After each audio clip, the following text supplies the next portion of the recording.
Are you wondering if sugar is safe? Or maybe you're wondering what sugar substitutes are safe? Well, now more than ever before in my life, so am I.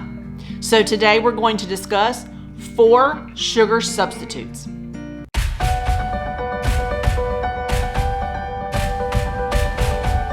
Hello, my name is Carla McCall, and welcome to my YouTube channel, Your Purposeful Healthy Life. Disclaimer. This video is intended for informational purposes only. You should speak to your doctor before making any drastic changes. Throughout history, sweetness has been nature's way of letting us know that a food was okay to eat. I mean, think about it. Back in way early times, they ate whatever they could find. So if it was sweet and tasted good, they would eat more of it. So I would venture to say that that was just nature's way of letting them know that you could eat that and it would be fine. In more modern times, sweetness is associated with preservatives or things that are added to products. They're associated with foods and beverages. Sadly, humans as a whole consume way too much sugar in their daily diets. This caloric overconsumption leads to chronic diseases, including type 2 diabetes, hypertension, cardiovascular disease, obesity. Too much sugar in your diet can actually really lead to a lot of these illnesses. Permit me to discuss a few of the actual standard types of sugar so that you know what it is I'm talking about replacing. Table sugar. This is also known as granulated sugar. This is just the regular white sugar that you see in most people's kitchens. It comes from sugar cane and sugar beets, and it's most often used in baking and cooking. So it's the most common form of sugar. Brown sugar. This is actually table sugar that has molasses added to it, which gives it the brown color. This is the second most common type of sugar. High fructose corn syrup. This is used in packaged foods and soft drinks. Simple syrup is exactly what it sounds like. Equal parts of water and sugar brought to a high temperature and just created in liquid form. So basically it's liquid granulated sugar. Honey. This is one of nature's oldest forms of sweetener. Now honey is created by bees, but it is 50% fructose, 44% glucose, and 6% other types of sugar. Now we're going to discuss 4 types of sugar substitutes. In the comments below, tell me what is your favorite no-calorie sweetener. Number 1, aspartame, or sometimes also pronounced aspartame. Aspartame was approved by the FDA in 1991. It's the little blue packets that you see on the tables in restaurants. Aspartame is produced from 2 amino acids that are naturally found in foods like fruit, vegetables, meats, and eggs. Aspartame contains about 4 calories per gram, but it's 200 times sweeter than sugar, so a little bit goes a long way. Aspartame is often used to sweeten products like chewing gum, pharmaceuticals, drinks, dairy products. Because aspartame loses its sweetness at high temperatures, it's not something that you would use for baking or cooking.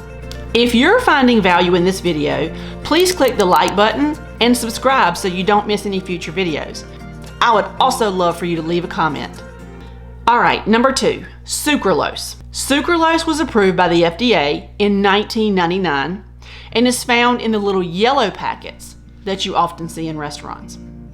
While sucralose is derived from sugar, it is a no-calorie sweetener that is about 600 times sweeter than sugar.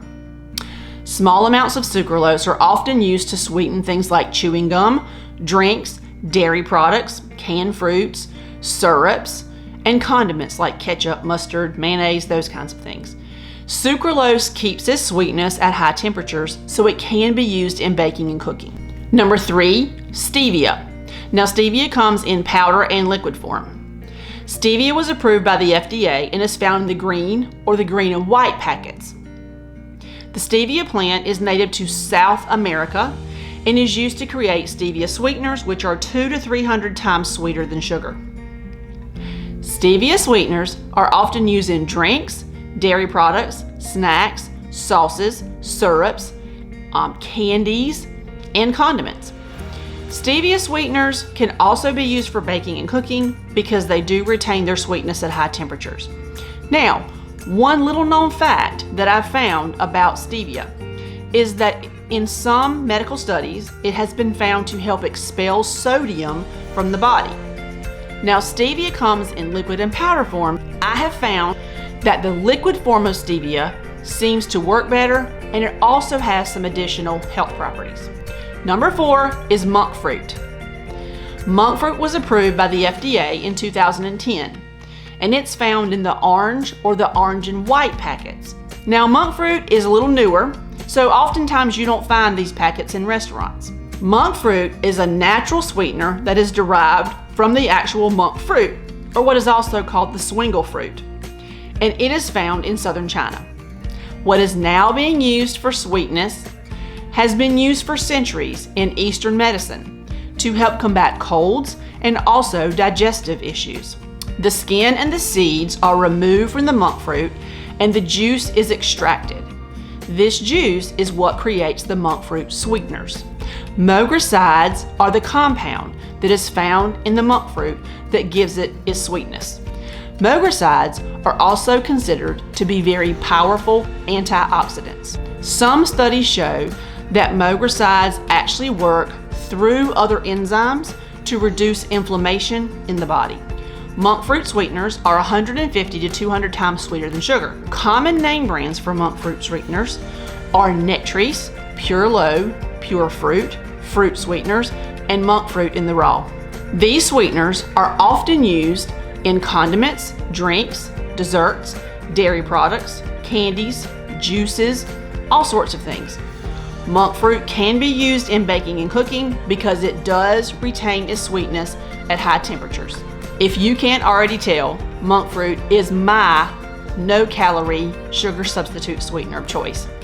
Not only do I get the sweetening effect I'm looking for, I also get antioxidants and inflammation reduction. I can use one sweetener to do several different things. Now, I do have some other sweeteners in my cabinet, honey, agave syrup, those kinds of things, even some liquid stevia that I use in certain situations, but monk fruit is my sweetener of choice. The chart that you're seeing right now includes very important information on the 4 sugar substitutes that we discussed today. As best I can tell, all 4 of them are considered keto friendly and can be used in the keto diet. Here are a couple of examples of sweetener that I use at my house. This is the stevia liquid sweetener that can be used in beverages or cooking, or it's pretty small, so it's easy to take with you in your purse and just use it.